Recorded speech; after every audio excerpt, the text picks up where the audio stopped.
ನಮಸ್ಕಾರ ವೀಕ್ಷಕರೇ, ದಕ್ಷವಾಹಿನಿಯ ಜನನಾಯಕ ವಿಶೇಷ ಕಾರ್ಯಕ್ರಮಕ್ಕೆ ತಮ್ಮೆಲ್ಲರಿಗೂ ಪ್ರೀತಿಯ ಸ್ವಾಗತ.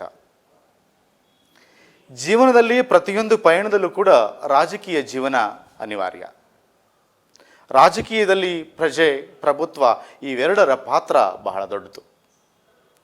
ಪ್ರಜೆಗಳ ಬೆಂಬಲದ ಒಕ್ಕೂರಿನಲ್ಲಿ ಪ್ರಭುವಾದರೆ ಪ್ರಭುವಿನ ಗುರುತರವಾದಂತಹ ನಿರ್ಣಾಯಕ ಕೆಲಸಗಳು ಜನನಾಯಕರಾಗ್ತಾರೆ. ಅಂತಹ ಗುರುತರವಾದ ಜನನಾಯಕರು ಅಂತಂದರೆ ಈ ದಿನ ನಮ್ಮೊಟ್ಟಿಗೆ ಮೈವಿ ರವಿಶಂಕರ್ ಅವರು. ಮೈಸೂರು ವಿಶ್ವೇಶ್ವರಯ್ಯ ರವಿಶಂಕರ್ ಎಂದೇ ಪರಿಚಿತರಾದಂಥ ರವಿಶಂಕರ್ ಬಾಲ್ಯದಲ್ಲಿಯೇ ಜನತಾ ಪರಿವಾರದಲ್ಲಿದ್ದಂಥವರು. ಈ ಸಂಘಟನೆಯ ಮೂಲಕವಾಗಿ ಈ ದಿನ ಜನನಾಯಕರಾಗಿದ್ದಾರೆ.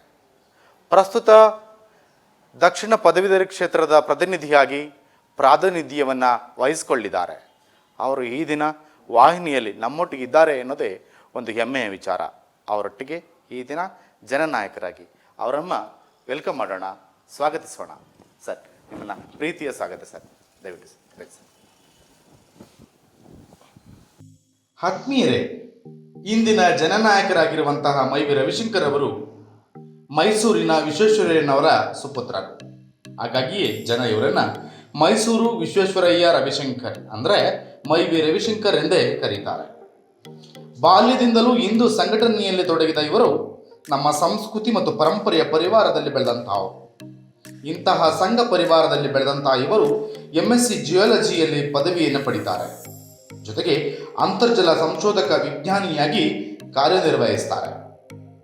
ಹೀಗೆ ಸಂಘ ಪರಿವಾರದ ಒಡನಾಟದ ಒಟ್ಟಿಗೆ ಬಿಜೆಪಿಯ ಕಾರ್ಯಕಾರಿಯಲ್ಲಿ ಸೇರ್ಪಡೆಗೊಳ್ಳುತ್ತಾರೆ. ಬಿಜೆಪಿ ಇವರಿಗೆ ಸಮರ್ಪಕವಾಗಿ ಸಂಪರ್ಕವಾಗುತ್ತದೆ.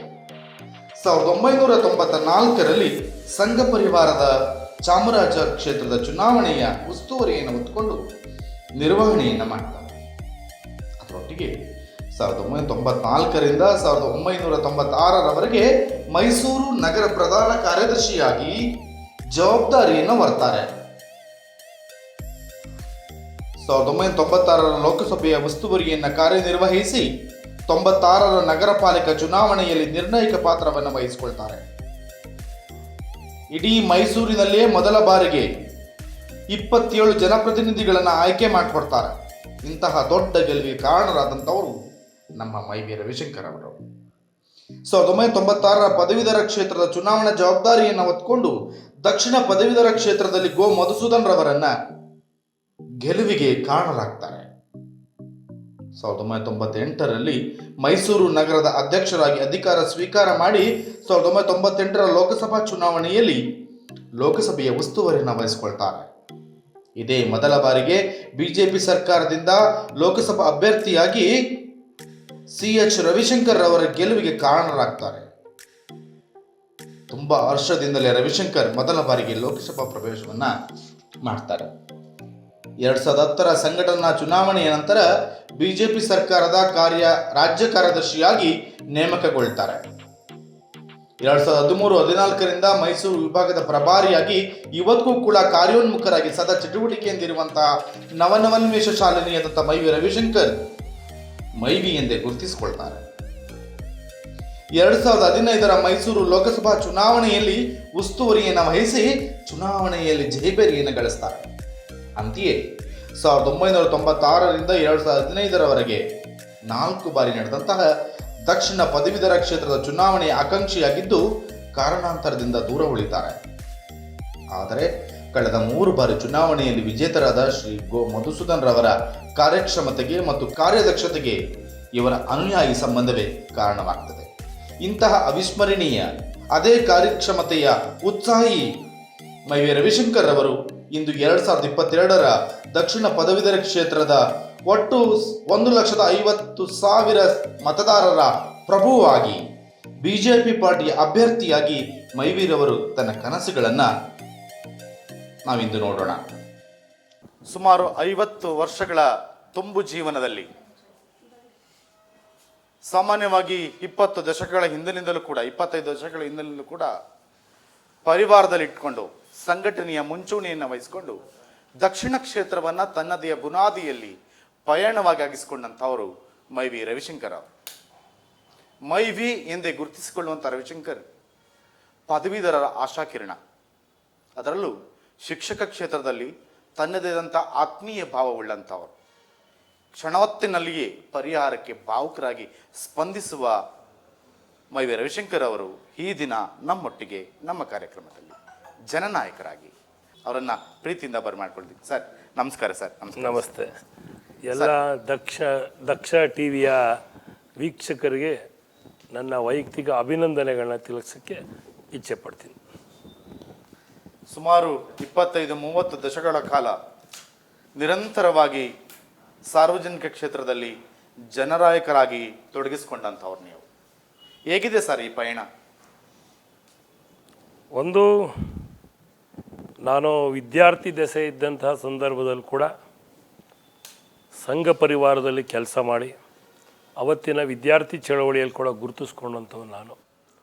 ಯಾವತ್ತೂ ಕೂಡ ರಾಷ್ಟ್ರದ ಹಿತವನ್ನು ಬಯಸ್ತಕ್ಕಂಥ ನಾನು ಅನೇಕ ಹೋರಾಟಗಳನ್ನು ಕೂಡ ಮಾಡಿದ್ದೀನಿ.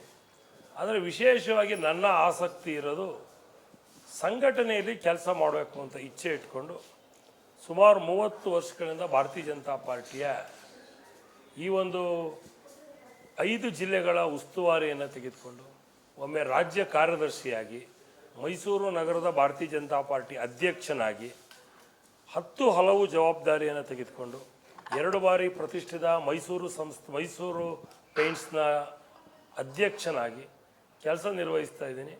ನನಗೆ ಮೊದಲಿಂದ ಕೂಡ ಸಂಘಟನೆ ಜೊತೆ, ಸಂಘಟನಾ ಕಾರ್ಯಕರ್ತರ ಜೊತೆ ಒಂದು ಸಿದ್ಧಾಂತಕ್ಕೋಸ್ಕರ ಹೋರಾಟ ಮಾಡೋದು, ಒಂದು ಸಿದ್ಧಾಂತ, ನಾವು ನಂಬಿರೋ ಸಿದ್ಧಾಂತ ರಾಷ್ಟ್ರೀಯತೆ, ಅದನ್ನು ಬೆಳೆಸಬೇಕು ಅನ್ನೋ ಇಚ್ಛೆ ನನಗಿದೆ. ಆ ಇಚ್ಛೆಯಿಂದನೇ ನಾನು ಇವತ್ತು ನಮ್ಮ ಪಾರ್ಟಿ ನನ್ನನ್ನು ಗುರುತಿಸಿ ಈ ದಕ್ಷಿಣ ಪದವೀಧರ ಕ್ಷೇತ್ರದ ಅಭ್ಯರ್ಥಿಯನ್ನಾಗಿ ತಂದು ಗುರುತಿಸಿದೆ.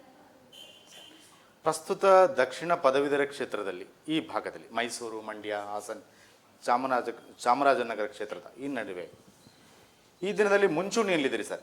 ಪದವೀಧರ ಕ್ಷೇತ್ರದ ಚುನಾವಣಾ ಅಭ್ಯರ್ಥಿಯಾಗಿ ಸವಾಲುಗಾರರಿಗೆ ಮುಂಚೂಣಿಯಲ್ಲಿದ್ದೀರಿ ಸರ್. ಈ ನಡುವೆ ಈ ರಾಜಕಾರಣದ ಮುನ್ನುಡಿಗೆ ನಿಮ್ಮ ಸಿದ್ಧತೆಗಳು ಏನು ಸರ್? ಸರ್, ಒಂದು, ಈ ಕ್ಷೇತ್ರವನ್ನು ನಾನು ಸುಮಾರು 1995ನೇ ಇಸ್ವಿಯಿಂದ ಬಲ್ಲೆ. ಅವತ್ತು BR ಕೃಷ್ಣಮೂರ್ತಿಯವರು ಅಂತ ನಮ್ಮ ಪಾರ್ಟಿಯ ಅಭ್ಯರ್ಥಿಯಾಗಿ ಕೇವಲ ಅವತ್ತಿನ ದಿನದಲ್ಲಿ 2,500-3 ಸಾವಿರ ಮತ ಇದ್ದಂಥ 4 ಜಿಲ್ಲೆಗಳು ಸೇರಿ 2,500-3 ಸಾವಿರ ಮತ ಇದ್ದಂಥ ಸಂದರ್ಭ. ಆವತ್ತಿನಿಂದ ಇವತ್ತು 1,50,000 ಮತದಾರರಿರೋರ ತನಕ ಈ ಕ್ಷೇತ್ರದಲ್ಲಿ 5-6 ಬಾರಿ ನಾನು ಅನೇಕರ ಗೆಲುವಿಗೆ ಪಾತ್ರನಾಗಿ ನಾನು ನೋಡ್ಕೊಂಡಿದ್ದೀನಿ. BR ಕೃಷ್ಣಮೂರ್ತಿಯವರು ಗೆದ್ದಂಥ ಸಂದರ್ಭದಲ್ಲಿ ನಾನು ಆವಾಗ ಇನ್ನೂ ಸಣ್ಣ ಕಾರ್ಯಕರ್ತ, ಮೈಸೂರಿನ ಮಟ್ಟಿಗೆ ಓಡಾಡಿದ್ದೆ. ಗೋ ಮಧುಸೂದನ್ ಅವರು ಗೆದ್ದಂತಹ 3-4 ಚುನಾವಣೆಗಳಲ್ಲಿ 3 ಬಾರಿ ನಾನೇ ಅವರ ಚುನಾವಣಾ ಏಜೆಂಟಾಗಿ ಇಡೀ ಕ್ಷೇತ್ರವನ್ನು ಬಲ್ಲವನಾಗಿದ್ದೆ.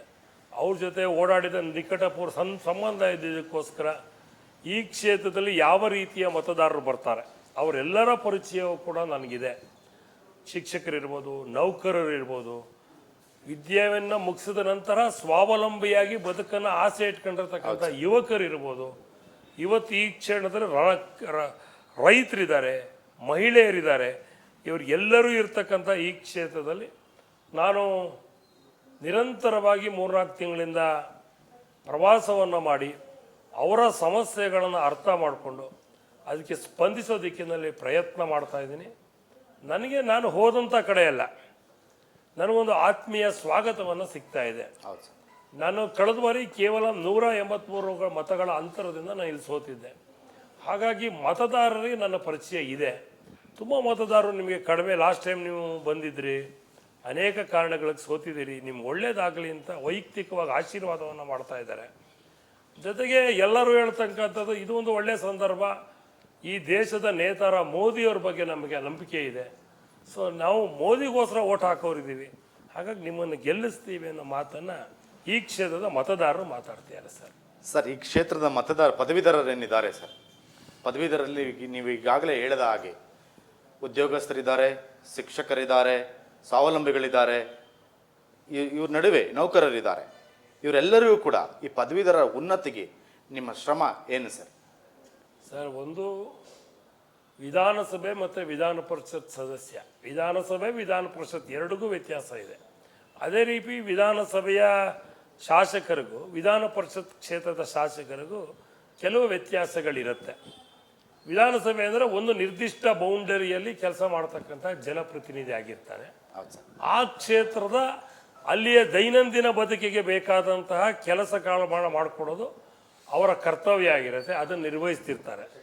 ಆದರೆ ಇದೊಂದು ವಿಧಾನ ಪರಿಷತ್ ವಿಶೇಷವಾಗಿ ಪದವೀಧರ ಕ್ಷೇತ್ರ ಅಂದರೆ ಈ ಪದವೀಧರ ಕ್ಷೇತ್ರದಲ್ಲೇ ಕೂಡ ಒಂದು ದೊಡ್ಡ ರೀತಿಯ ಜನಗಳು ಮತದಾರರು ಬರ್ತಾರೆ ಸರ್. ಒಬ್ಬೊಬ್ರದ್ದು ಒಂದೊಂದು ಸಮಸ್ಯೆಗಳಿರುತ್ತೆ. ಹಾಗಾಗಿ ಮೊದಲು ನನ್ನ ಕರ್ತವ್ಯ ಈ ಭಾಗದಲ್ಲಿರ್ತಕ್ಕಂಥ ಪದವೀಧರ ಕ್ಷೇತ್ರದ 4 ಜಿಲ್ಲೆಯ ಅವರ ಸಮಸ್ಯೆಗಳನ್ನು ಅರ್ಥ ಮಾಡ್ಕೋಬೇಕು. ಇದನ್ನು ನೀವು ಹೇಳ್ದಂಗೆ ಎಲ್ಲ ರೀತಿಯ ವರ್ಗದ ಜನರು ಇರೋದ್ರಿಂದ ಅವರಿಗೆ ಸ್ಪಂದನೆ ನಾನು ಮಾಡಬೇಕು ಅಂದರೆ ಮೊದಲು ಅವರ ಕಷ್ಟವನ್ನು ಅರ್ಥ ಮಾಡ್ಕೋಬೇಕು. ಒಂದೊಂದು ವರ್ಗದವ್ರದ್ದು ಒಂದೊಂದು ಕಷ್ಟ ಇರುತ್ತೆ. ಇವತ್ತು ಉದಾಹರಣೆಗೆ ಯುವಕರು ವಿದ್ಯಾವಂತ ಹೋದ ಮೇಲೆ ನಾನು ಸರ್ಕಾರಿ ಕೆಲಸಗಳು ನಿಜ ಎಲ್ಲರಿಗೂ ಸಿಗೋದಿಲ್ಲ, ಆದರೆ ನಾನು ವೈಯಕ್ತಿಕವಾಗಿ ಮೇಲೆ ಹೇಳಬೇಕು ಅನ್ನೋ ಸಂದರ್ಭದಲ್ಲಿ ತುಂಬ ಅಡುಕು ತೊಡಕುಗಳಿರುತ್ತೆ. ಅವ್ರಿಗೆ ಹಣಕಾಸಿನ ಪರಿಸ್ಥಿತಿ ಇರ್ಬೋದು, ಅಥವಾ ಏನು ಮಾಡಬೇಕು ಅಂತ ಆತನ ಮುನ್ನಲ್ಲಿ ಒಂದು ದೊಡ್ಡ ಕಣ್ಮುಂದೆ ಯಕ್ಷ ಪ್ರಶ್ನೆ ಆಗಿರುತ್ತೆ. ಇದೆಲ್ಲದಕ್ಕೂ ಕೂಡ ನನ್ನ ಹತ್ರ ಉತ್ತರ ಇದೆ ಸರ್. ಸರ್, ಪದವೀಧರರು ಅಂದಮೇಲೆ ಅವರು ಪ್ರಜ್ಞಾವಂತರೇ. ಈ ಪ್ರಜ್ಞಾವಂತರಲ್ಲಿ ಹೆಚ್ಚು ನಿರುದ್ಯೋಗ ಸಮಸ್ಯೆ ಇದೆ ಸರ್, ಉದ್ಯೋಗದ ಸಮಸ್ಯೆ ಇದೆ, ಆದಾಯ ಗಳಿಕೆಗೆ ತೊಡಕುಗಳಿವೆ. ನಿಮ್ಮ ಯೋಜನೆಗಳೇನು ಸರ್?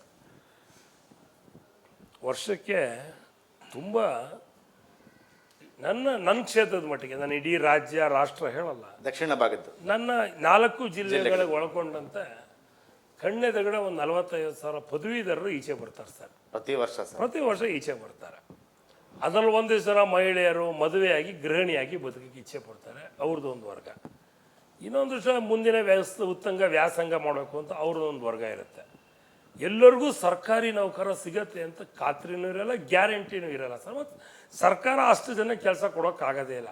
ಈ 50,000ದಲ್ಲಿ ಕೇವಲ ಬೆರಳೆಣಿಕೆಯ 1%, 2% ಸರ್ಕಾರಿ ಕೆಲಸಗಳಿಗೆ ಹೋಗ್ತಾರೆ. ಮಿಕ್ಕಂಥ ಸಂದರ್ಭದಲ್ಲಿ ಒಂದು ದೊಡ್ಡ ಪ್ರಶ್ನೆ, ನೀವು ಹೇಳಿದ ಒಳ್ಳೆ ಪ್ರಶ್ನೆ ಸರ್ ಇದೆ. ಅವ್ರು ಹೇಗೆ ಬದುಕಬೇಕು, ವಿದ್ಯಾವಂತರಾಗಬೇಕು ಅಂತ ನಮ್ಮೆಲ್ಲರ ಆಸೆ, ಸಮಾಜದ ಆಸೆ ಇರುತ್ತೆ. ಏನು ಮಾಡೋಕ್ಕೆ ವಿದ್ಯಾವಂತರಾಗ್ತೇವೆ ಅಂದಮೇಲೆ ಸೊ ಇದಕ್ಕೊಂದು ಸಣ್ಣ ಉತ್ತರ ನನ್ನ ಹತ್ರ. ಇವತ್ತು ಕೇಂದ್ರ ಸರ್ಕಾರ ನಮ್ಮ ಯುವಕರುಗಳು ಸ್ವಾವಲಂಬಿಯಾಗಿ ಬದುಕಬೇಕು ವಿದ್ಯಾಭ್ಯಾಸ ಅಂದ ತಕ್ಷಣ ಎಲ್ಲ ರಂಗದಲ್ಲಿ ಒಂದಲ್ಲ ಒಂದು ಪ್ರೋತ್ಸಾಹವನ್ನು ಕೊಡ್ತಾ ಇದೆ. ಉದಾಹರಣೆಗೆ ಒಬ್ಬ ವಿದ್ಯಾರ್ಥಿ ಓದಿದ ಮೇಲೆ ಇಲ್ಲ ನಾನೊಂದು ಆಂಟ್ರಪ್ರಿನರ್ಶಿಪ್ ಆಗಿ ಬೆಳಿಬೇಕು ಅನ್ನೋ ಸಂದರ್ಭದಲ್ಲಿ ಆತನಿಗೆ ಇಚ್ಛೆ ಗುಣ ಯಾವ್ಯಾವ ಇದೆಯೋ ಆ ಎಲ್ಲದಕ್ಕೆ ಕೌಶಲ್ಯ ಅಭಿವೃದ್ಧಿಯಲ್ಲಿ ಟ್ರೈನಿಂಗ್ ಕೊಡ್ತೀವಿ. ಸುಮಾರು 120-130 ಸಬ್ಜೆಕ್ಟ್ಗಳ ಆಧಾರವಾಗಿ ಕೌಶಲ್ಯ ಅಭಿವೃದ್ಧಿಯಲ್ಲಿ ನಾವು ಅವ್ರಿಗೆ ಟ್ರೈನಿಂಗ್ ಕೊಡ್ತೀವಿ. ಆ ಟ್ರೈನಿಂಗ್ ಕೊಡೋ ಸಂದರ್ಭದಲ್ಲಿ ಅವರ ಖರ್ಚು ವೆಚ್ಚವನ್ನು ಕೂಡ ಸರ್ಕಾರ ಗಮನಿಸುತ್ತೆ. ಮತ್ತು ಆ ಟ್ರೈನಿಂಗ್ ಕೊಟ್ಟ ಮೇಲೆ ಆ ಕ್ಷೇತ್ರದಲ್ಲಿ ಅವ್ರು ಏನು ಬೆಳಿಬೇಕು ಅಂತಿದ್ದಾರೆ, ಅದು ಏನು ಮಾಡಬೇಕು ಅಂತಿದ್ದಾರೆ, MSME ಮುಖಾಂತರ ಸರ್ಕಾರನೇ ನೇರವಾಗಿ ಜವಾಬ್ದಾರಿ ಹೊಣೆ ಎತ್ಕೊಂಡು 4%, 3% ಇಂಟ್ರೆಸ್ಟ್ಗೆ ಸಾಲ ಕೊಡುತ್ತೆ. ಮುದ್ರಾ ಯೋಜನೆಯಡಿಯಲ್ಲಿ ಆತ ಏನೆಲ್ಲ ಕೆಲಸವನ್ನು ಮಾಡಬೇಕು, ಸಣ್ಣ ಬಿಸ್ನೆಸ್ ಮಾಡೋದಕ್ಕೆ ಮುದ್ರಾ ಯೋಜನೆ ಅಡಿಯಲ್ಲಿ ಸಾಲ ಕೊಡುತ್ತೆ. ಅದಕ್ಕೆ ಸಾಲ ಬಡ್ಡಿ ಇಲ್ಲದೆ ಸಾಲ ಕೊಡುತ್ತೆ. ಇದೆಲ್ಲವನ್ನು ನನ್ನ ಯುವಕರಿಗೆ ನಾನು ಉತ್ತೇಜನ ಕೊಟ್ಟು ಮಾಡಬೇಕು ಅನ್ನೋ ನನ್ನ ಆಶಯ ಇದೆ ಸರ್.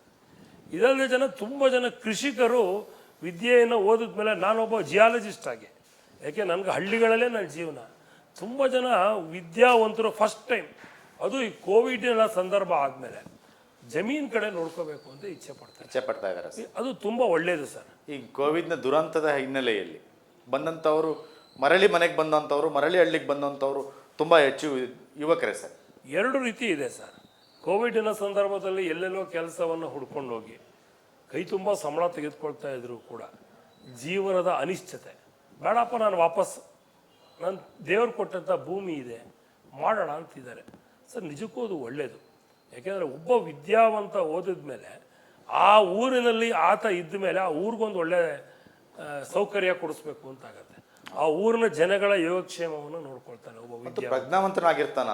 ಪ್ರಜ್ಞಾವಂತ ಆದಮೇಲೆ ಆ ಊರಿನ ಯೋಗಕ್ಷೇಮದ ಜೊತೆಗೆ ತನ್ನ ಜಮೀನಿನಲ್ಲಿ ವೈಜ್ಞಾನಿಕವಾಗಿ ಏನು ಬೆಳಿಬೇಕು ಅಂತ ಯೋಚಿಸ್ತಾನೆ, ಇತರರಿಗೂ ಮಾದರಿ ಆಗ್ತಾನೆ. ಹೌದು, ಖಂಡಿತ ಸರ್. ಇವತ್ತು ನಮ್ಮ ಸರ್ಕಾರ ನೋಡಿ ಸರ್, ನೀವು ನಿಮ್ಮ ಜಮೀನಲ್ಲಿ ಸುಮ್ಮನೆ ಎಲ್ಲರೂ ರ್ಯಾಂಡಮ್ ಆಗಿ ಒಂದೇ ಥರದ ತಳಿ ಬೆಳೀರಿ ಅಂತ ಹೇಳಲ್ಲ. ನಿಮ್ಮ ಮಣ್ಣೆಲ್ಲ ಪರೀಕ್ಷೆ ಮಾಡಿಸ್ಕೊಳ್ಳಿ, ಸಾಯಿಲ್ ಟೆಸ್ಟ್ ನಾವು ಮಾಡಿಸ್ತೀವಿ, ಅದರ ಅನುಗುಣವಾಗಿ ನೀವು ಬೆಳೆ ಬೆಳೀರಿ ಅಂತೀವಿ. ಒಬ್ಬ ಪ್ರಜ್ಞಾವಂತ ಒಬ್ಬ ವಿದ್ಯಾವಂತ ಓದಿ ಅವನ ಜಮೀನಿಗೆ ಹೋದ್ಮೇಲೆ ಆತ ಯೋಚಿಸ್ತಾನೆ, ನಾನು ವೈಜ್ಞಾನಿಕವಾಗಿ ಇರ್ತಕ್ಕಂಥ 1 ಎಕರೆ 2 ಎಕರೆಲಿ 5-6 ಜನ ಹೇಗೆ ಬದುಕ್ಬೋದು, ಅದಕ್ಕೆ ಏನೇನು ನಮ್ಮ ಕೃಷಿ ಮಿಷನರೀಸ್ ಪ್ರಕಾರ ಏನೆಲ್ಲ ಸವಲತ್ತುಗಳಿದೆ ಅದನ್ನು ತೆಗೆದುಕೊಂಡು ಮಾಡ್ತಾರೆ. ಹಾಗಾಗಿ ವಿದ್ಯಾವಂತರು ಕೂಡ ಕೃಷಿಯಲ್ಲೂ ತೊಡಗಿದ್ದಾರೆ ಅಥವಾ ಈ ಆಂಟ್ರಪ್ರಿನರ್ಶಿಪ್ನಲ್ಲೂ ತೊಡಗಿದ್ದಾರೆ. ಮತ್ತು ಇವತ್ತು ನಮ್ಮ ಗುಡಿ ಕೈಗಾರಿಕೆಗಳಿಗೆ ಉತ್ತೇಜನವನ್ನು ಕೊಡೋದು ಇವತ್ತು ಕೇಂದ್ರ ಸರ್ಕಾರ.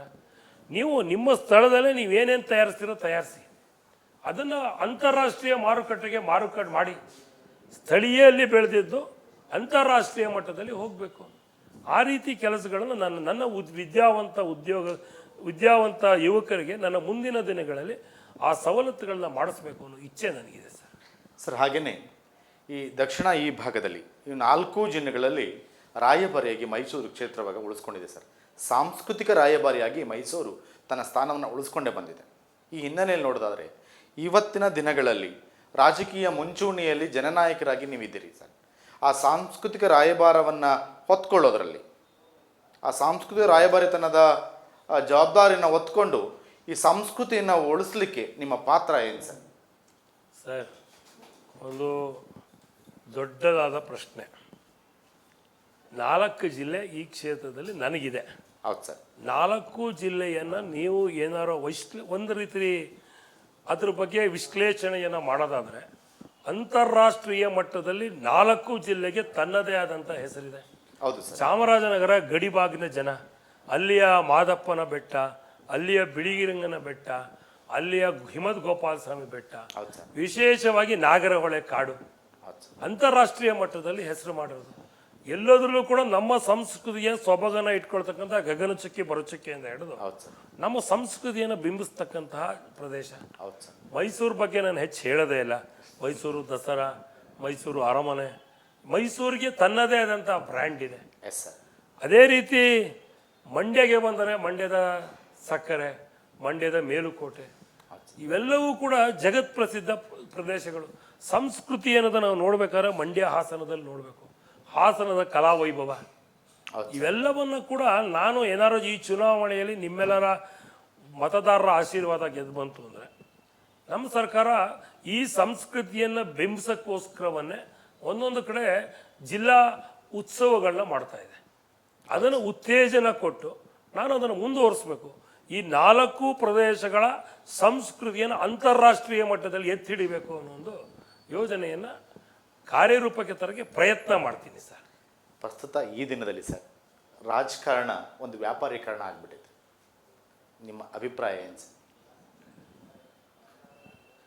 ನೇರವಾದ ಪ್ರಶ್ನೆಗೆ ನಾನು ನೇರವಾದ ಉತ್ತರ ಕೊಡ್ತೀನಿ. ಮತದಾರರು ಹೆಂಗಾರ ತಿಳ್ಕೊಳ್ಳಿ, ನನ್ನ ಕಾರ್ಯಕರ್ತರು ಹೆಂಗಾರ ತಿಳ್ಕೊಳ್ಳಿ, ಸೊ ಒಳ್ಳೇದಲ್ಲ. ರಾಜಕಾರಣ ಯಾವತ್ತೂ ಕೂಡ ರಾಜಕೀಯವಾಗಿರಬೇಕು. ಇವತ್ತಿನ ತುಂಬ ಜನಕ್ಕೆ ರಾಜಕೀಯದಲ್ಲಿ ಏನೋ ಹೋದರೆ ನನಗೆ ಸವಲತ್ತುಗಳು ಜಾಸ್ತಿ ಸಿಗುತ್ತೆ, ಜನ ನನ್ನನ್ನು ಗುರುತಿಸ್ತಾರೆ ಅನ್ನೋ ರೀತಿಯಲ್ಲಿ ವೈಭವೀಕರಿಸ್ತಾರೆ. ಯಾವುದೂ ಅಲ್ಲ ಸರ್. ನಾನು ರಾಜಕಾರಣ ಮನೆತನನೂ ನಂದಲ್ಲ, ರಾಜಕಾರಣ ನನ್ನ ಪ್ರವೃತ್ತಿಯೂ ಅಲ್ಲ. ಆದರೆ ಹಿಂದೆ ನನಗೆ ರೋಲ್ ಮಾಡಲ್ದಂತಹ ಅನೇಕ ರಾಜಕಾರಣಿಗಳು ಇವತ್ತು ಪತ್ತೆನೇ ಇಲ್ದಂಗೆ ಆಗ್ತಾ ಇದ್ದಾರೆ. ಕೇವಲ ರಿಯಲ್ ಎಸ್ಟೇಟಿನಲ್ಲಿ ಹಣ ಇರ್ತಕ್ಕಂಥವರು, ಕೇವಲ ಕ್ಷೇತ್ರದಲ್ಲಿ ಸಮಾಜ ಸೇವೆಯನ್ನು ಇಲ್ಲದೆ, ಸಮಾಜ ಸೇವೆ ಒಂದು ನಾನು ಗಳಿಸಿರೋ ಆದಾಯವನ್ನು ಯಾರಿಗೋ ಕೊಟ್ಟು ಅವರಿಂದ ನಾನು ಲಾಭವನ್ನು ತೆಗೆದುಕೊಳ್ಬೇಕು ಅನ್ನೋ ಬರ್ತಿರೋ ಜನಗಳು ಜಾಸ್ತಿ ಆಗ್ತಾ ಇದ್ದಾರೆ. ಇದು ಸಮಾಜದ ದೃಷ್ಟಿಯಿಂದ ಒಳ್ಳೆಯದಲ್ಲ ಸರ್. ಹಿಂದೆ ರಾಜಕಾರಣ, ಹಿಂದಿನ ನಮ್ಮ ಪಟೇಲರು, ಶಾನ್ಭೋಗರು, ಮಂಡಲದ ವ್ಯವಸ್ಥೆ ಇದ್ದಂಥ ಸಂದರ್ಭದಲ್ಲಿ ಹಣ ಮುಖ್ಯ ಇರಲಿಲ್ಲ. ಅವ್ರು ಯಾರಿಗೂ ಸಮಾಜ ಸೇವೆ ಮಾಡಬೇಕು, ನಾನು ಆ ಹಳ್ಳಿಯನ್ನು ಉದ್ಧಾರ ಮಾಡಬೇಕು, ನಾನು ಪ್ರತಿನಿಧಿತ ಕ್ಷೇತ್ರದ ಜನಗಳು ಸುಭಿಕ್ಷವಾಗಿರಬೇಕು ಅಂತ ಯೋಚಿಸ್ತಿದ್ರು. ಹಾಗಾಗಿ ನಾನು ಕೂಡ ಆ ಕಲ್ಪನೆಯನ್ನು ಇಟ್ಕೊಂಡವನು ಇವತ್ತು ನಿಮ್ಮ ವಾಹಿನಿಯ ಮುಖಾಂತರ ನನ್ನ ಮತದಾರರಿಗೆ ಮತ್ತು ಎಲ್ಲರಿಗೂ ಹೇಳ್ತೀನಿ, ವ್ಯಾಪಾರವನ್ನು ರಾಜಕಾರಣದಲ್ಲಿ ನಾನು ಮಾಡೋಕ್ಕೆ ಇಚ್ಛೆನೂ ಇಲ್ಲ, ಅದು ನನ್ನ ಪ್ರಯಾರಿಟಿನೂ ಕೂಡ ಅಲ್ಲ. ಆದರೆ ರಾಜಕೀಯದಲ್ಲಿ ಸೇವೆಗೋಸ್ಕರ ನಮ್ಮ ಪಾರ್ಟಿ ನನಗೆ ಕಲಿಸಿದೆ, ಆ ಕೆಲಸವನ್ನು ಮಾಡೋಕ್ಕೆ ನಾನು ಇಚ್ಛೆ ಪಡ್ತೀನಿ. ಆತ್ಮೀಯ ವೀಕ್ಷಕರೇ, ಜನನಾಯಕ ಕಾರ್ಯಕ್ರಮಕ್ಕೊಂದು ವಿರಾಮದ ನಂತರ ಕಾರ್ಯಕ್ರಮ ಮುಂದುವರಿಯುತ್ತೆ.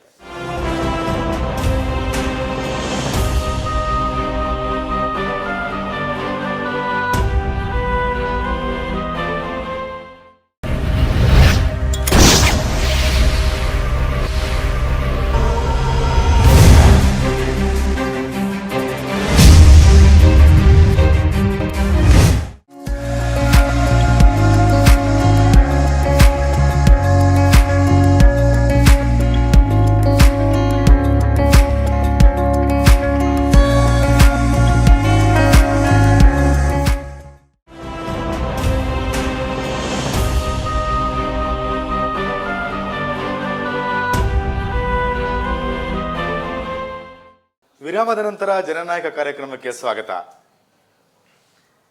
ಸರ್, ಹೊಸ ಶಿಕ್ಷಣ ನೀತಿಗೆ ಒಂದು ಕಡೆ ಬೆಂಬಲ ಇದೆ, ಮತ್ತೊಂದು ಕಡೆ ವಿರೋಧ ಇದೆ ಸರ್. ಇದಕ್ಕೆ ನಿಮ್ಮ ಉತ್ತರ ಏನಿದೆ ಸರ್? ಸರ್, ಯಾವತ್ತೂ ಸಮಾಜ ಹೊಸದನ್ನು ಅಕ್ಸೆಪ್ಟ್ ಮಾಡ್ಕೊಳ್ಳೋಕ್ಕೆ ಸಮಯ ಬೇಕು. ಯಾವುದೇ ಸಂದರ್ಭದಲ್ಲಿ ನಾವು ಮೊದಲಿಂದ ಒಂದು ಕಟ್ಟುಪಾಡಲ್ಲಿ ಇರ್ತೀವಿ. ಅಪ್ಪ ಹಾಕಿದ ಆಲದ ಮರ ಅಂತ ಅದನ್ನೇ ಯೋಚಿಸ್ತಾ ಇರ್ತೀವಿ. ಸರ್, ಆದರೆ ಈಗ ಪರಿವರ್ತನೆ ಅನ್ನೋದು ಒಂದು ರೆಗ್ಯುಲರ್ ಆಗ್ಬೇಕು ಸರ್. ಅದು ನಿಯಮ, ಸಮಾಜ ಒಂದು ನಮ್ಮ ರೀತಿಯ ಯಾವಾಗಲೂ ಕೂಡ ಏನು ಬದಲಾವಣೆ ಅನ್ನೋದು ಒಂದು ನಿಯಮ. ಅದು ಹಾಗಾಗಿ ಕಾಲಕ್ಕೆ ತಕ್ಕಂತೆ ವಿದ್ಯಾಕ್ಷೇತ್ರದಲ್ಲೂ ಕೂಡ ಬದಲಾವಣೆ ಆಗಬೇಕು ಅನ್ನೋದು ನನ್ನ ಸ್ವಂತ ಅಭಿಪ್ರಾಯ ಸರ್. ಇದು ಹೊಸ ಶಿಕ್ಷಣ ನೀತಿ ನಿಜಕ್ಕೂ ಕೂಡ ಸರ್, ನನ್ನ ಮಕ್ಕಳು ಸಾವಿರಾರು ವರ್ಷಗಳ ಹಿಂದೆ ನಮ್ಮನ್ನು ಯಾರು ಆಳ್ತಾ ಇದ್ರು ಅವ್ರ ಬಗ್ಗೆ ಸುಮ್ಮನೆ ಓದೋದು ಪಠ್ಯಪುಸ್ತಕಗಳಿಂದರೆ ಅದು ಅವಶ್ಯಕತೆನೇ ಇಲ್ಲ.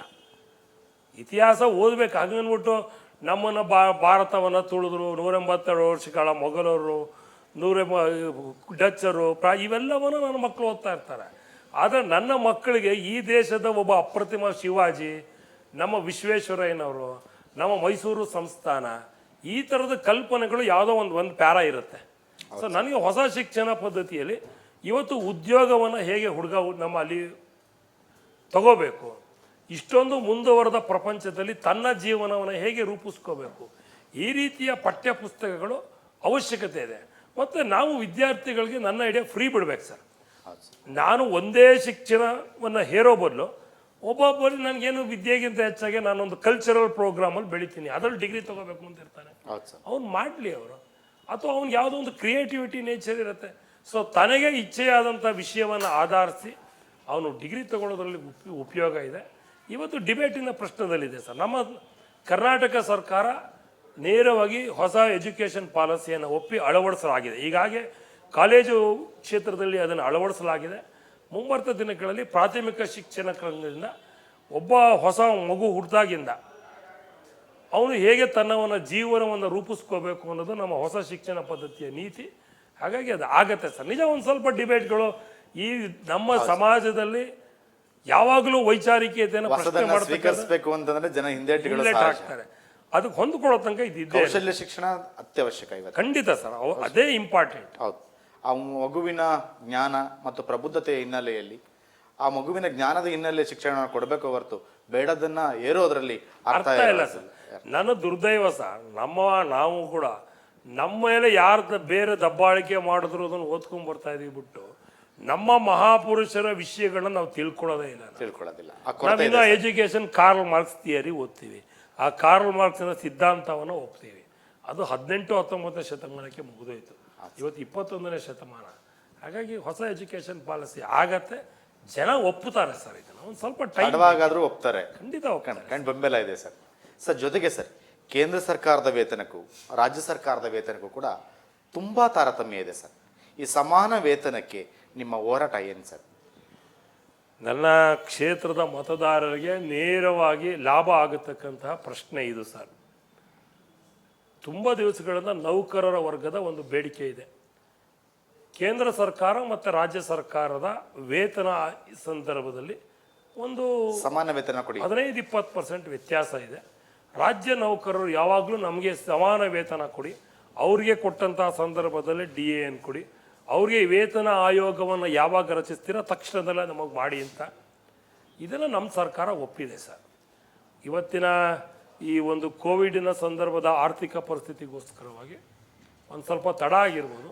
ಮೊನ್ನೆ ವಿಧಾನಸಭೆಯಲ್ಲಿ ಕೂಡ ಇದನ್ನು ಅಂಗೀಕರಿಸಿ ಇದನ್ನು ಯಾವ ರೀತಿ ನಾವು ಅಳವಡಿಸಬೇಕು ಅನ್ನೋದಕ್ಕೆ ಒಂದು ಆಯೋಗವನ್ನು ರಚಿಸಿದೆ. ಆ ಆಯೋಗ ಬಹುಶಃ ಈ ತಿಂಗಳ ಕೊನೆ ಒಳಗಡೆ ಅದರದ್ದು ರಿಪೋರ್ಟ್ ಬರುತ್ತೆ. 100ಕ್ಕೆ 100 ಭಾಗ ನಾನು ವಿಶ್ವಾಸದಿಂದ ನನ್ನ ಮತ ಬಾಂಧವರಿಗೆ ಹೇಳ್ತೀನಿ, ಏನು ನಿಮ್ಮ ಹೊಸ ಕಲ್ಪನೆ ಏನಿದೆ ಕೇಂದ್ರ ಸರ್ಕಾರ ರಾಜ್ಯ ಸರ್ಕಾರದ ಸರಿಸಮ ವೇತನ ಅತಿ ಶೀಘ್ರದಲ್ಲೇ ನಮ್ಮ ಸರ್ಕಾರ ಮಾಡುತ್ತೆ ಸರ್. Thank you sir. ಜೊತೆಗೆ ಸರ್, ಕಳೆದ ದಿನಗಳಿಂದ ಹಲವಾರು ವರ್ಷಗಳಿಂದ ಅತಿಥಿ ಉಪನ್ಯಾಸಕರದು ಹಲವು ಸಮಸ್ಯೆಗಳು ನೆನೆಗೊಂದಿಗೆ ಬಿದ್ದಿವೆ ಸರ್. ಕಳೆದ ದಿನಗಳಲ್ಲಿ ಪ್ರಬಲವಾದಂತಹ ಹೋರಾಟವೇ ಆಯಿತು ಸರ್. ಆ ಅತಿಥಿ ಉಪನ್ಯಾಸಕರದಂದರೆ ಸರ್ಕಾರ ನಮ್ಮನ್ನ ಬಗ್ಗೆ ಕಾಳಜಿ ಇಲ್ಲ, ನಮ್ಮನ್ನು ತೀರಾ ತಾತ್ಸಾರದಲ್ಲಿ ನೋಡ್ತಾರೆ ಅನ್ನುವಂಥ ನೋವಿದೆ. ಒಂದು ಕಡೆ ದಳ್ಳೂರಿನೂ ಇದೆ. ಅದಕ್ಕೆ ಸರ್ಕಾರ ತ್ಯಾಪೆ ಆಗ್ತಾ ಇದೆ. ಇನ್ನೇನೋ ಮುಚ್ಚಾಗ್ತಾ ಇದೆ, ಒಂದಷ್ಟು ಸಂಬಳ ಹೆಚ್ಚು ಮಾಡಿ ವೇತನ ಜಾಸ್ತಿ ಮಾಡಿ ಅದನ್ನು ನಿರ್ಣಾಯಕದಲ್ಲಿ ನಿಲ್ಲಿಸಿಬಿಟ್ರು. ಆದರೆ ಅತಿಥಿ ಉಪನ್ಯಾಸಕರು ಸರ್ಕಾರದ ಕಣ್ಣಿಗೆ ಬೀಳ್ತಿಲ್ಲ ಅನ್ನುವಂಥ ಕೂಗಿದೆ ಸರ್. ಇದಕ್ಕೆ ನಿಮ್ಮ ಅಭಿಪ್ರಾಯ ಏನು ಸರ್? ಸರ್, ಸರ್ಕಾರ ಎಲ್ಲರಿಗೂ ಸರಿಸಮಾನವಾಗಿ ನೋಡ್ಕೊಳ್ಳುತ್ತೆ. ಯಾವುದೋ ಒಂದು ವರ್ಗದವ್ರನ್ನ ಓಲೈಸೋ ಪ್ರಶ್ನೆ ನಮ್ಮ ಸರ್ಕಾರ ಖಂಡಿತ ಮಾಡ್ತಾ ಇಲ್ಲ. ಅತಿಥಿ ಉಪನ್ಯಾಸಕರ ತುಂಬ ದಿನದ ಹೋರಾಟವಿತ್ತು. ನಮಗೆ ಸಂಬಳ ಜಾಸ್ತಿ ಕೊಡ್ತಾ ಇಲ್ಲ ಮತ್ತು ನಮ್ಮನ್ನು ಪರ್ಮನೆಂಟ್ ಮಾಡ್ತಾ ಇಲ್ಲ ಅಂತ. ನಿಜ, ಇವತ್ತಿನ ಪರ್ಮನೆಂಟ್ ಮಾಡೋ ಸಂದರ್ಭದಲ್ಲಿ ಅದರದ್ದೇ ಆದಂತಹ ಒಂದು ಏನು ಬ್ಯಾಕ್ಲಾಗ್ ತುಂಬೋದು ಅವೆಲ್ಲ ಇದೆ, ಅದು ನಡೆಯುತ್ತೆ. ಆದರೆ ಅತಿಥಿ ಉಪನ್ಯಾಸಕರಿಗೆ ಅವರು ಹೋರಾಟದ ಸಂದರ್ಭದಲ್ಲಿ ನಮ್ಮ ಮುಂಚೂಣಿಯಲ್ಲಿರ್ತಕ್ಕಂಥ ವಿಧಾನ ಪರಿಷತ್ ಸದಸ್ಯರು ಕೈ ಜೋಡಿಸಿದರು. ನಮ್ಮ ಕ್ಷೇತ್ರದ ಅಂದರೆ ನಮ್ಮ ಎಲ್ಲ BJPಯ ವಿಧಾನ ಪರಿಷತ್ ಸದಸ್ಯರು ನಮ್ಮ ಶಿಕ್ಷಣ ಸಚಿವರೊಂದಿಗೆ ನಮ್ಮ ಮುಖ್ಯಮಂತ್ರಿಗಳ ಜೊತೆ ಚರ್ಚಿಸೋಕ್ಕೋಸ್ಕರವಾಗಿ ಇವತ್ತು ಅತಿಥಿ ಉಪನ್ಯಾಸಕರ ಏನು ಹೋರಾಟಕ್ಕೆ ಜಯ ಸಿಕ್ಕಿದೆ. ನೀವು ಹೇಳಿದ ನಿಜ, ಎಲ್ಲರಿಗೂ ಇನ್ನೂ ಸಿಕ್ಕಿಲ್ಲದೆ ಇದ್ರೂ ಕೂಡ ಒಬ್ಬ ಅತಿಥಿ ಉಪನ್ಯಾಸಕ 8 ಗಂಟೆಗಳ ಕಾಲ ಪಾಠ ಮಾಡಿ 11,000 ರೂಪಾಯಿ ಸಂಬಳ ತೆಗೆದುಕೊಳ್ತಾ ಇದ್ದ. ಹೌದು ಸರ್. ಆದರೆ ಆ 11,000ದಲ್ಲಿ ತನ್ನ ಜೀವನವನ್ನು ನಿರ್ವಹಣೆ ಮಾಡೋಕ್ಕಾಗದೆ ಒದ್ದಾಡ್ತಾ ಇದ್ರು. ಇವತ್ತು ಅವರ ವಿದ್ಯೆಗೆ ಅನುಕೂಲವಾಗಿ MA ಮಾಡಿರೋರು ಇದ್ದಾರೆ, PhD ಮಾಡೋರು ಇದ್ದಾರೆ, ಡಾಕ್ಟರೇಟ್ ಮಾಡ್ತಿರೋರು ಇದ್ದಾರೆ, KSET ಪಾಸ್ ಆಗಿರೋರು ಇದ್ದಾರೆ. ಅವರ ವಿದ್ಯೆಗೆ ತಕ್ಕಂತೆ ಈ 15 ಗಂಟೆಗಳ ಕಾಲ, ಈ 18 ಗಂಟೆಗಳ ಕಾಲ ಟೈಮು ಅವರಿಗೆ ಉಪನ್ಯಾಸಕರ ಅವಧಿಯನ್ನು ಜಾಸ್ತಿ ಮಾಡಿ 30,000ರಿಂದ 35,000 ಸಂಬಳವನ್ನು ನಮ್ಮ ಸರ್ಕಾರ ಕೊಟ್ಟಿದೆ. ಇದು ಬಹುತೇಕ ಅತಿಥಿ ಉಪನ್ಯಾಸಕರೇ ವರದಾನವಾಗಲಿದೆ. ಇವತ್ತು 30 ಪೀರಿಯಡು 35 ಪೀರಿಯಡು ಕೊಟ್ಟಂಥ ಸಂದರ್ಭದಲ್ಲಿ ವರ್ಕ್ ಲೋಡು ಕಡಿಮೆ ಆಗಿದೆ ಅಂತ ಒಂದು 6-7 ಸಾವಿರ ಜನ ಶಿಕ್ಷಕರಿಗೆ, ಅತಿಥಿ ಉಪನ್ಯಾಸಕರಿಗೆ ಇನ್ನೂ ಕೆಲಸ ಇಲ್ಲ ಅನ್ನೋದು ಅವ್ರದ್ದೊಂದು ದೊಡ್ಡ ಕೂಗಿದೆ. ಸರ್, ಹಳೆ ಸರ್ಕಾರಗಳು ಏನೇನೋ ಸಮಸ್ಯೆಗಳು ಮಾಡಿದ್ದಕ್ಕೋಸ್ಕರವಾಗಿ ಈ ಆನ್ ಡೆಪ್ಯುಟೇಷನ್ ಇರತಕ್ಕಂಥವ್ರು ಒಂದೇ ಜಾಗದಲ್ಲಿ 3-4 ವರ್ಷ ಇದ್ದಿದ್ದಕ್ಕೋಸ್ಕರವಾಗಿ ಈ ರೀತಿ ಸಮಸ್ಯೆಗಳು ಆಗ್ತಾ ಇರಲಿಲ್ಲ. ನನಗೊಂದು ವಿಶ್ವಾಸವನ್ನು ಯಾರು 5-6 ಸಾವಿರ ಜನ ಅತಿಥಿ ಉಪನ್ಯಾಸಕರು ಇಡೀ ರಾಜ್ಯದಲ್ಲಿ ಇನ್ನೂ ಅವರಿಗೆ ಸಿಕ್ಕಿಲ್ಲ ಅಂತ ಕೂಗಿದೆ. ಈ ಶೈಕ್ಷಣಿಕ ವರ್ಷದಲ್ಲಿ ಅವರೂ ಕೂಡ 15 ಗಂಟೆಗಳ ಕಾಲ ಪಾಠ ಮಾಡೋಕ್ಕೆ ಅವಕಾಶವನ್ನು ಸಿಕ್ಕಿ ಅವರೂ ಕೂಡ ಇದೇ ರೀತಿ ವೇತನ ಸಿಗತ್ತೆ ಅನ್ನೋ ಒಂದು ವಿಶ್ವಾಸ ಇದೆ. ಈ ಹೊಸ ಕಾಲೇಜುಗಳು ಪ್ರಾರಂಭ ಆಗೋ ಟೈಮ್ಗೆ ಮೊನ್ನೆ ನಮ್ಮ ಸರ್ಕಾರ ಒಂದು ದೃಢ ನಿಲುವು ತೆಗೆದುಕೊಂಡಿದೆ. ಯಾರ್ಯಾರು ಯಾವ್ಯಾವ ಕ್ಷೇತ್ರದಲ್ಲಿ ಕೆಲಸ ಮಾಡ್ತಿದ್ರು ವಾಪಸ್ ಹೋಗಿ ಅಂತ. ಸೊ ಆ ಕ್ಷೇತ್ರಗಳಲ್ಲಿ ಮತ್ತೆ ಉಪನ್ಯಾಸಕರ ಕೊರತೆ ಇದೆ, ಅದು ಸರಿ ಹೋಗುತ್ತೆ ಅನ್ನೋ ವಿಶ್ವಾಸ ಇದೆ ಸರ್. ಸರ್, ಈಗ ಅನುದಾನ ಶಿಕ್ಷಣ ಸಂಸ್ಥೆಗಳಲ್ಲಿ ಕೆಲಸ ಮಾಡ್ತಾ ಇರುವಂತಹ ಶಿಕ್ಷಕರಿಗೆ ಸೇವಾ ಭದ್ರತೆ ಮತ್ತು ವೇತನ ಭದ್ರತೆಯ ಕೊರತೆ ಇದೆ ಸರ್. ತುಂಬ ತಾಕಲಾಟಗಳಿದೆ. ಇದಕ್ಕೆ ಆ ಅಭ್ಯರ್ಥಿಗಳಿಗೆ, ಆ ಶಿಕ್ಷಕರಿಗೆ ನೀವು ನೀಡುವಂತಹ ಸಲಹೆ, ಭದ್ರತೆ ಅಥವಾ ವರದಾನ ಏನಾದರೂ ಇರ್ಬೋದಾ ಸರ್? ಅನುದಾನ ಸಹಿತ ಶಾಲೆಗಳ ಮುಖ್ಯ ಶಿಕ್ಷಕರುಗಳಿಗೆ ವೇತನ ಭದ್ರತೆ ಇದೆ. ಆದರೆ ಅವರು ಈ NPS OPS ಆದಮೇಲೆ ಗೊಂದಲದಲ್ಲಿದ್ದಾರೆ. ಅವ್ರಿಗೆ ಇಷ್ಟೆಲ್ಲ ದುಡ್ದಾದ್ಮೇಲೆ ನಾನು ವಾಪಸ್ ಬರಿಗೈಯಲ್ಲಿ ಮನೆಗೆ ಹೋಗಬೇಕು ನನಗೆ. ಯಾಕೆಂದರೆ ಇದು ಒನ್ಸ್ ಆ ಶಾಲೆ ಅನುದಾನಕ್ಕೆ ಪಟ್ಟ ಮೇಲೆ ಆ ಶಾಲಾ ಆಡಳಿತ ಮಂಡಳಿ ಅವ್ರ ಬಗ್ಗೆ ಏನು ವಿಚಾರ ಸರ್ಕಾರ ಮಾಡುತ್ತೆ ಅನ್ನೋದು ಇಚ್ಛೆ ಇದೆ. ಅದಕ್ಕೋಸ್ಕರ ಅವರು NPS OPS ಹೋರಾಟವನ್ನು ಮಾಡ್ತಾ ಇದ್ದಾರೆ. ನನ್ನದು ಒಂದು ನಿಲುವಿದೆ, ಮುಂದಿನ ಅವರ ಏನು ತಾತ್ವಿಕ ಸಿದ್ಧಾಂತ, ಅವರ ಪೆನ್ಷನ್ ಕೊಡಬೇಕು, ಅದಕ್ಕೆ ನಾವು ಕೂಡ ನಮ್ಮ ವಿಧಾನ ಪರಿಷತ್ ಎಲ್ಲ ಸದಸ್ಯರು ಹೋರಾಡ್ತಾ ಇದ್ದಾರೆ. ಅದಕ್ಕೆ ಅದು ಮುಂದಿನ ದಿನಗಳಲ್ಲಿ ಆಗತ್ತೆ ಅನ್ನೋ ಒಂದು ವಿಶ್ವಾಸ ಇದೆ ನನಗೆ. ಮತ್ತು ಇವತ್ತಿನ ಶೈಕ್ಷಣಿಕ ರಂಗದಲ್ಲಿ ತುಂಬ ಸಮಸ್ಯೆಗಳು ಇದೆ ಸರ್. ಯಾವುದೋ ಒಂದು ಸಮಸ್ಯೆ ಅಂತ ಏನಿಲ್ಲ. ಅನುದಾನ ಸಹಿತರದ್ದು ಒಂದು ಪ್ರಾಬ್ಲಮ್ ಆದರೆ ಅನುದಾನ ರಹಿತ ಶಾಲೆಗಳಿಗೆ ಅವ್ರಿಗೆ ನಿಜಕ್ಕೂ ಸೇವಾ ಭದ್ರತೆನೇ ಇಲ್ಲ. ಅವರಿಗೆ ನಾನು ಇವತ್ತು ನಿಮ್ಮ ಮುಖಾಂತರ ಹೇಳ್ತೀನಿ, ನನ್ನ ಮೊದಲ ಕೆಲಸ ನಾನು ಆಶ್ವಾಸನೆ ಅಂತ ಕೊಡೋದಿಲ್ಲ, ಆದರೆ ನನ್ನ ತಲೆಯಲ್ಲಿದೆ 5-6 ವರ್ಷಗಳ ಕಾಲ ಅನುದಾನ ರಹಿತ ಶಾಲೆಗಳಲ್ಲಿ ಯಾರೋ ಉಪನ್ಯಾಸಕ ಕೆಲಸ ಮಾಡಿದ್ರೆ ಅಟ್ಲೀಸ್ಟ್ ಅವ್ರಿಗೊಂದು ಹೆಲ್ತ್ ಇನ್ಶೂರೆನ್ಸ್ ಸರ್ಕಾರದ ಕಡೆಯಿಂದ ಕೊಡಬೇಕು. ಕೋವಿಡಿನ ಸಂದರ್ಭದಲ್ಲಿ ಆತ ಹೆಚ್ಚು ಕಡಿಮೆ ಆದಂಥ ಸಂದರ್ಭದಲ್ಲಿ ಆತನಿಗೆ ಏನೂ ಸಿಗೋದಿಲ್ಲ. ಸೊ ಆ ಥರದ ಒಂದು 5-6 ಕಲ್ಪನೆಗಳನ್ನು ನಾನು ಇಟ್ಕೊಂಡಿದ್ದೀನಿ ಸರ್. ಖಂಡಿತ ಅದನ್ನು ಜಾರಕ್ಕೆ ತರಿಗೆ ಪ್ರಯತ್ನವನ್ನು ಮಾಡ್ತೀನಿ ಸರ್. ಈ ಕೋವಿಡ್ ಸಂದರ್ಭದ ಈ ಕಾಲದ ಹಿನ್ನೆಲೆಯಲ್ಲಿ ಸರ್ ಸುಮಾರು 2,500 ಹೆಚ್ಚು ಶಿಕ್ಷಣ ಸಂಸ್ಥೆಗಳು ಮುಚ್ಚೋದ ಸರ್, ಆರ್ಥಿಕ ಹೊಡೆತದಿಂದ. ಅಂತಹ ಸಂಸ್ಥೆಗಳಿಗೆ ನಿಮ್ಮ ಸರ್ಕಾರದಿಂದ ಏನಾದ್ರು ವರದಾನ ಸಿಗಬಹುದಾ ಸರ್? ಸರ್, ಏನು ಅಂದರೆ ಕೋವಿಡಲ್ಲಿ ನಿಜ ಸಮಸ್ಯೆಗಳಾಗಿದ್ದು ಶಿಕ್ಷಕರಿಗೆ. ಆದರೆ ಇಡೀ ಕೋವಿಡಿನಿಂದ ಇಡೀ ರಾಷ್ಟ್ರ ತತ್ತರಿಸಿದೆ, ರಾಜ್ಯ ತತ್ತರಿಸಿದೆ. ಹಣಕಾಸು ಪರಿಸ್ಥಿತಿಯಲ್ಲಿ ವೈಪರೀತ್ಯ ಆಗಿದೆ. ಆದರೆ ಇಷ್ಟೆಲ್ಲರ ಮಧ್ಯದಲ್ಲೂ ಕೂಡ ನಮ್ಮ ಸರ್ಕಾರದ ಒಳ್ಳೆಯ ಕೆಲಸಗಳಿಂದ ನಾವು ಲಸಿಕೆಯನ್ನು ಕಂಡಿಡಿದು ಲಸಿಕೆಯನ್ನು ಹಾಕಿಸಿದ್ದಕ್ಕೋಸ್ಕರವಾಗಿ ಸಾವುಗಳು ಕಡಿಮೆ ಆಯಿತು, ತೀರಾ ಕಡಿಮೆ ಆಯಿತು. ಎಲ್ಲೋ ಮೊದಲು 2ನೇ ಅವಧಿಯಲ್ಲಿ ಒಂದು ಸ್ವಲ್ಪ ಬಿಟ್ಟರೆ, ಆಮೇಲೆ ಸರ್ ಎಲ್ಲದಕ್ಕಿಂತ ಹೆಚ್ಚಾಗಿ ಕೋವಿಡಿನ ಸಂದರ್ಭದಲ್ಲಿ ಹಸುವಿನಿಂದ ಇಡೀ ದೇಶದಲ್ಲಿ ಒಬ್ಬರು ಸತ್ತೇ ಇಲ್ಲ. ಕೋವಿಡಿನಿಂದ ಯಾವುದೇ ಆರ್ಥಿಕ ಪರಿಸ್ಥಿತಿ ನಮ್ಮದು ಹಾಳಾಗಿಲ್ಲ. ಆದರೆ ನಿಜ ನೀವು ಹೇಳ್ದಂಗೆ ಶೈಕ್ಷಣಿಕ ರಂಗ ಏಟಿದೆ.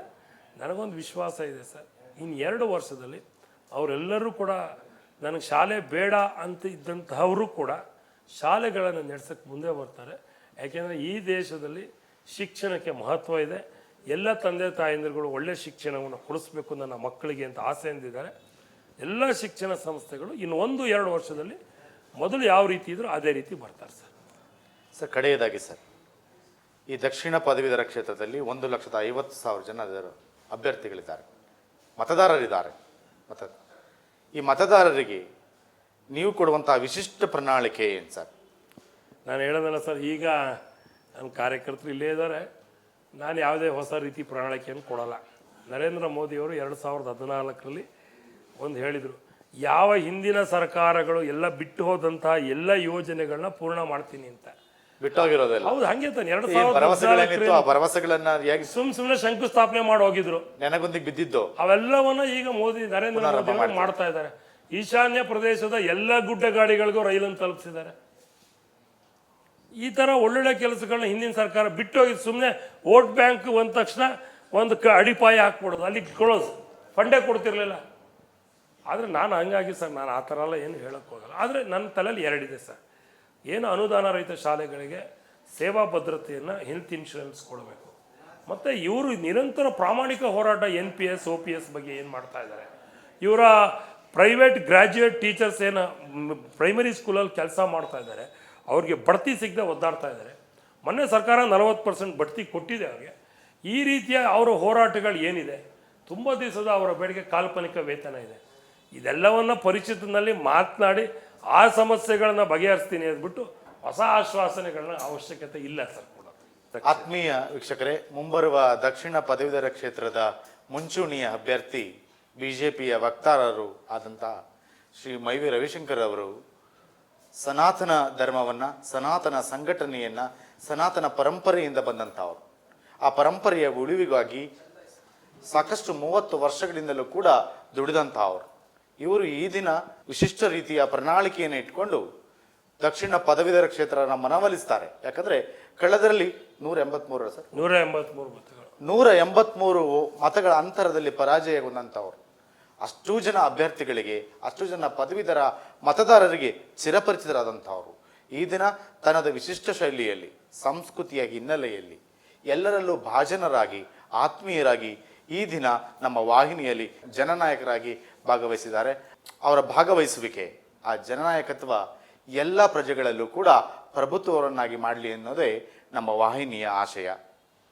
ಕಾರ್ಯಕ್ರಮಕ್ಕೆ ಬಂದು ಆತ್ಮೀಯವಾಗಿ ತಮ್ಮೊಟ್ಟಿಗೆ ತಮ್ಮ ಸಮಯವನ್ನು ಹಂಚಿಕೊಂಡಂಥ ಅವರಿಗೆ ನಾವು ದಕ್ಷವಾಹಿನಿಯ ಪರವಾಗಿ ಹಾಗೂ ದಕ್ಷಿಣ ಪದವೀಧರ ಕ್ಷೇತ್ರದ ಮತದಾರರ ಪರವಾಗಿ ತುಂಬ ಹೃದಯದ ಧನ್ಯವಾದಗಳನ್ನು ಅರ್ಪಿಸ್ತೀವಿ. ಧನ್ಯವಾದ. ವೀಕ್ಷಕರಿಗೂ ವಂದನೆಗಳು.